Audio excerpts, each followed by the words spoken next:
This week on Israel Update. People from the Palestinian authorities crossing into Israel every day to get jobs, medical treatments, and other services, fly abroad, all kinds of other services within the Israeli side.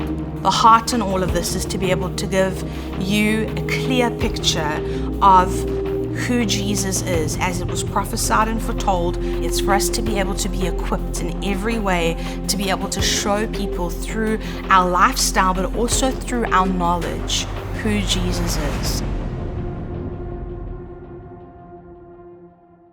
House of Destiny. Our mission is to be the hands and feet of Jesus in the most desperate places around the world. When you give, you are part of that mission with us. Consider Abraham's blessing from God in Genesis 12. He said, "I will bless those who bless you." When you understand how important it is to God to bless his chosen nation, you will truly be blessed. We believe that when you sow into Israel, you are sowing into your own future. Click the red link below and be a blessing to Israel.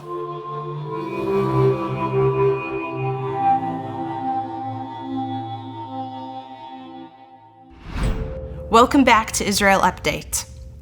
Thank you for following us along through the series on Messianic Prophecies. It's going to be a really long series, and we're going to keep going and just keep missioning through all of these amazing prophecies and looking at their fulfillments. But last week I started looking at the prophecy out of Isaiah 7:14 about the virgin conceiving and bearing a son and how his name would be Emmanuel. And I looked at the linguistic and textual interpretations of the word virgin in the Hebrew and the Greek. But today we're going to finish the specific teaching by looking at a few other points. And again, please just remember that the heart in all of this is to be able to give you a clear picture of who Jesus is as it was prophesied and foretold, as it was fulfilled, and also to be able to know how to answer people that might argue with you or say that it's not possible, or whatever the case might be. It's for us to be able to be equipped in every way to be able to show people through our lifestyle, but also through our knowledge, who Jesus is. And that's what I pray you will find an equipping tool today. So we're going to jump in. So again, when we look at it, this prophecy, a lot of us know it already, and it's kind of a common one. You often hear it kind of around Christmas time about how therefore the Lord himself will give you a sign. Behold, the virgin shall conceive and bear a son, and his name shall be Emmanuel. So who is this prophecy referring to? If we look at the context of the prophecy in Isaiah, the context of Isaiah 7, if we look at the whole picture of that chapter, it's the attack on Judah by the Arameans and the northern tribes of Israel. So we need to note these things. Firstly, the aim of the attack was to depose the king of Judah, a descendant of David, and thereby to end the Davidic dynasty, which God had established and promised to always sustain. In essence, it was an attack on God himself. That's what Isaiah 7 is looking at. It's this, Judah's being attacked by the Arameans and the northern tribes of Israel, and the whole purpose of it was to try and bring an end to the Davidic dynasty, but God himself had promised that there would always be a descendant sitting on the throne of David. And so what this chapter is looking at is an attack on God himself. Secondly, the current king of Judah, Ahaz, was a man of superficial faith. God's promise in Isaiah 7 from verses 7 to 9 that both his adversaries, the Arameans and the northern tribes of Israel, would come to an end is met with no response of faith on the part of Ahaz. God even offers to give Ahaz a sign, but Ahaz refuses to take God up on the offer. Ahaz responds, "I will not put the Lord to the test." And he's using Deuteronomy 6:16 as an excuse there. It's kind of like if somebody said to you, "Hey, come over for dinner, I'd love to have you," and they're extending this invitation and they want to make it amazing for you, and you respond by saying, no, I'm not going to come because I don't want to impose. It's one thing to know you're possibly imposing. It's another thing when you're warmly invited and this person really wants you there for you to say no. It's a false sense of humility in that instance, and with Ahaz it was a false superficial sense of faith.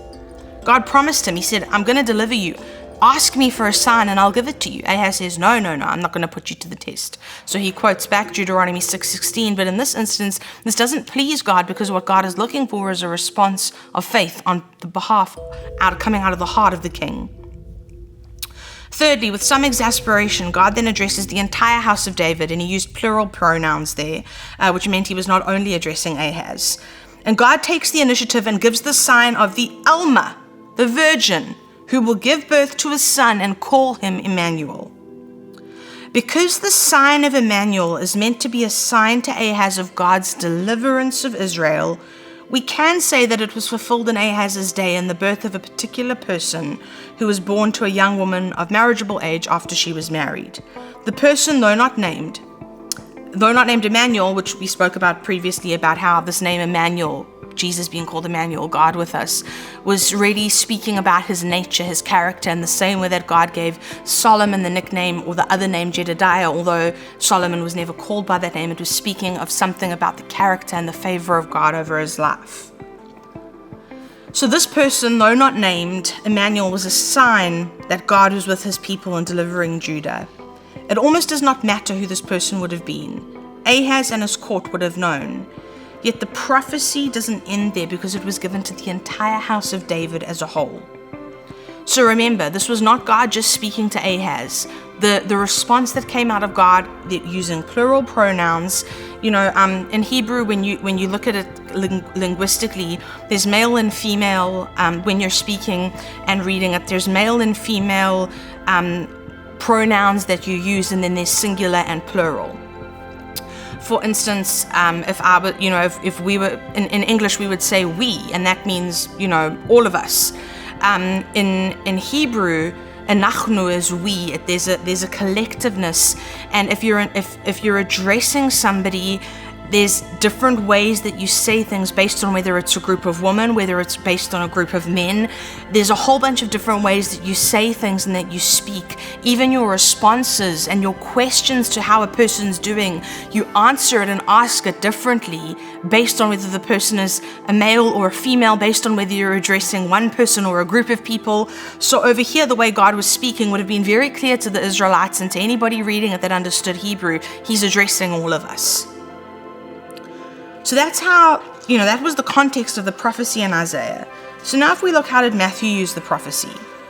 Sometimes a prophecy can end up being a lot more complex than it first appears. In Exodus 3:16-17, God tells Moses that he will bring Israel out of Egypt and into the promised land. That was said, that was promised. But it was not a straight shot by any means, because God's promise wasn't fulfilled without wandering in the wilderness for 40 years, the death of the first generation to leave Egypt, and an assortment of other obstacles and incidents along the way, none of which were mentioned in the original promise that was given. Another example is God's promise to David that he would set David on the throne and that his kingdom would last forever. But there's this commentator, Craig Blasing, and he notes, nothing was said about a line of kings, a later division of the kingdom, trouble with Gentile powers, the destruction of Jerusalem and the temple, and an interruption of Davidic rule for over 400 years. But note that throughout that history, each of the Davidic kings found legitimacy in the original covenant promised, while subsequent prophecy spoke of one yet to come who would fulfill the promise forever. So sometimes a prophecy is given, but not all of the terms of the prophecy are immediately given, and we don't always see the full context and we don't always see the full picture. That's something we also need to be aware of. When God spoke this out through the prophet Isaiah, all of the terms were not necessarily seen. But as we mission through and as we see what's taken place in history, we can see what it is that God was saying and what the big picture is. Subsequent prophecy spoke of one yet to come, speaking of the Davidic line, and how this one would come and fulfill the promise forever. And this commentator Blasing calls this a divinely directed historical complexification of prophetic patterns, which basically means sometimes it takes a little longer than you think it's going to take. And I don't know how many of you can say amen to that, but I certainly can in my life. There are times that I have definitely felt like, yes, this is what God's doing, and then it can take a lot longer. But the one thing that we know is that what God is always concerned about is our heart and our character, and he's not particularly concerned with time because time is a created vessel. There's a wonderful old hymn that speaks about how he, Jesus, has made the soul of time his slave. And I love that because time is created. It has a beginning and it has an end. It's this capsule, it's this unit, it's something that we are bound to right now. But God is outside of time. He's bigger than time. He's eternal. And when we cross over from this life into the next, we step outside of time and we're no longer bound or confined to the limitations that it presents. But that's for another time and another day. Now, something similar can be seen with the Isaiah 7:14 prophecy. There was a child born in Ahaz's day who served as a sign that God would deliver Israel. But, complicating matters in Blazing's terminology, the deliverance did not last. Israel came under oppressive rulers again. They continued to do so all the way through to the rule of Rome in the 1st century. And similarly, though David's rule was prophesied to last forever, as a time of peace and prosperity, many of the following Davidic kings proved to be evil, bringing destruction instead of deliverance. The Messianic hope was for this ultimate descendant of David who would finally fulfill the original promise God gave to David. That was the hope. That was what they were waiting for. That was what they were yearning for. And so Matthew cites Isaiah 7:14, a promise made not just to Ahaz, but to the whole house of David, the entire Jewish people. In Matthew's time, Judah is still oppressed and is in need of deliverance by an Emmanuel, someone known as God with us. This time, the prophecy is fulfilled in all of its fullness. Jesus, if you accept the teaching of the New Testament, was indeed God with us, as he became incarnate in a human being. And for good measure, Mary literally remained a young woman of marriageable age without having relations with her husband, up through until the time of Jesus' birth. And there was no doubt that the sign that God was with Israel was fulfilled in Jesus, and that the entire Jewish people now have their Emmanuel, God literally with us in Yeshua, in Jesus the Messiah. And so again, we're looking at this, and I'm encouraging you, if you haven't been able to watch the other ones, I encourage you to go back and watch them. We always have updates from Doobie and stuff and the other shows, and he's telling us about what's going on around the world and bringing us amazing commentary. So I always encourage you to go back and watch the full Israel update shows. But specifically with these Messianic prophecies, I pray that your heart is being stirred and that you're seeing the big picture here, that you're seeing the full scope, the full realm of all that God is wanting to do. And I pray that it will light a fire in your heart, an excitement in you, a determination to know the times in which we're living and to know how to answer every person. And I pray that the Holy Spirit would be brooding upon you as you watch, and that he would bring the enlightenment, because he's the only one who can. So we just appreciate your support. We appreciate the fact that you stand with us as we support Israel. And every Friday, new show for you only on IsraelUpdate.org. Make sure you don't miss out on everything that's going on, and we'll see you next week. Shabbat Shalom.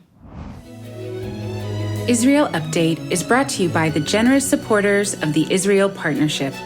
Because of their love for Israel, we are able to bring you this show and continue to sow into the nation of Israel and the Jewish people. For more information on how to become a sustaining partner, please click the Israel Partner banner below. Shalom Israel partners, Shalom Abraham friends, and welcome. Welcome to our weekly update. Today, I'm going to speak about the situation between Israel and the Palestinian people. Not between Israel and the terror organizations, or Israel and the Palestinian authorities, or Israel and the Hamas. I want to speak more about the relationship between Israel as a country, as a nation, and the Palestinian people that live in the West Bank. And I'm sure that you see that Israel is constantly targeted in the international arena for being an apartheid state, for breaking human rights, for destroying the Palestinians' narratives, for offending Palestinian rights to get treatments or work. And I just want to tell you that this is the most unreal thing that you're hearing, and it's so biased and it's so led by the BDS organizations that there is so many people around the world that cannot tell the truth from the lies of all these organizations that are in a demonic way constantly targeting Israel and attacking Israel for things that we never do. As a matter of fact, the relationship between the simple people of Israel and the people of Palestine has always been good. I mean, I'm not talking about the relationships between terror and army. I'm talking about the people that are peaceful people, those who are seeking to live together. And there's a lot of people that are seeking to live together on both sides, definitely. I mean, we have radicalists here and we have some extremists on the other side. But in the general, most of the Israelis wants to live in peace with most of the Palestinian people.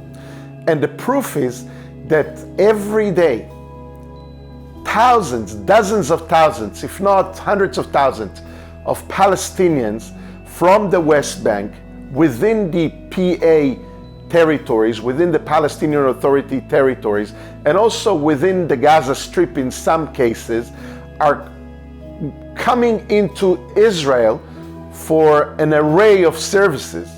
Many of them are coming to get medical treatments, but a lot of them on a daily basis coming to Israel to work. They are working in Israeli companies, they're working in the Israeli industry, where they're making 3, 4, 5 times more money that they can make on the other side, because the employers on the other side, they abuse them. So they rather come into Israel, get a special license to work in Israel, and don't let anybody lie to you. Anyone who's never been involved in terrorism or is not a member of a terrorist's family, the close circle of a terrorist family, has the right and the ability to apply for a job, and many of them are getting jobs inside Israel. Yes, there are bad times when there was harsh and terrible terror attacks or demonstrations by the border crossing or the checkpoints where Israel denies the people from entering into Israel, and you can call it a punishment, because we also want to make sure that those people who finds their work and their livelihood inside Israel would put enough pressure back on the Palestinian authorities or on the terrorists that are on their side to stop attacking Israel. And therefore, sometimes if there is a terrible terror attack or the army says it's not a good time to cross, yes, we're not letting people in.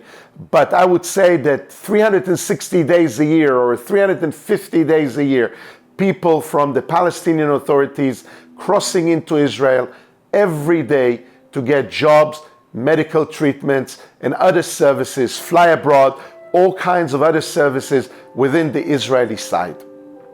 And I don't think that anybody tells you about this. Everybody says that Israel put the Palestinian authorities under siege, that Gaza is under siege.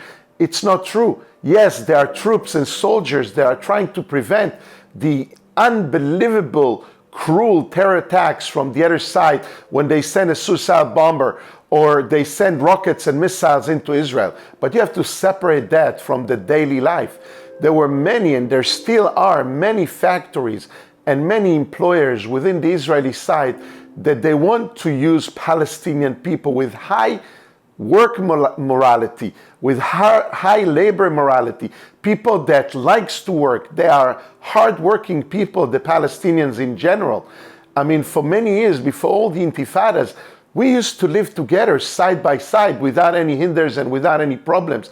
And when the Palestinian authorities started to put politics into the story and ignite the people and incite them and make them think as if they are going to give them the land, you know, they promised to them that we'll take it from the Jews and we'll give it to you. So of course they created jealousy and the will for people to trust them and start following them and believing that because of their numbers and their terrorism, they're going to defeat us and kick us out.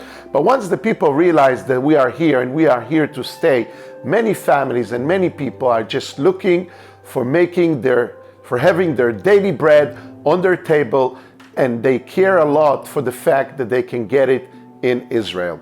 And what the Palestinian authorities and the Hamas is trying to do, they try to even hinder that ability for their own people to make money, because for them, the more pressure they put and squeeze on their people, they show the world that they are refugees and they are poor and they are suffering, the world is going to attack more and more Israel. And for them, it's an achievement.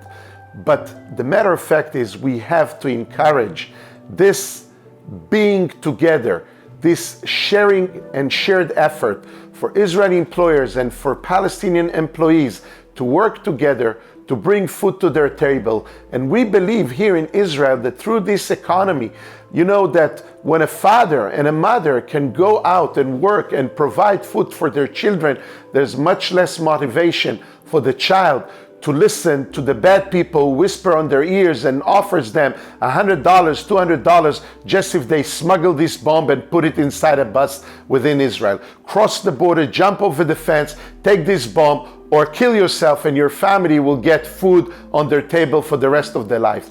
This is how they're tempting the youth and the young people to go and provoke and to go and commit this unbelievable, cruel terror attacks. But we believe that through the economy and through thriving and through the togetherness, there's always a way for us to work together and prevent the next terror attack, put food on the table on the other side, and make more people happy and willing to listen for the dreams and the prayers of peace. So please keep on praying together with us for the peace of Jerusalem, for the peace of Israel, and for the fact that we will be able to continue to provide jobs, medical care, and all kinds of other services to the peaceful seeking people in Palestine. So eventually, God willing, they'll put enough pressure on their governments and on the terrorists to stop and come back to the negotiating table where we can sit down and have peace. I love you a lot. Do be, and I'll see you soon.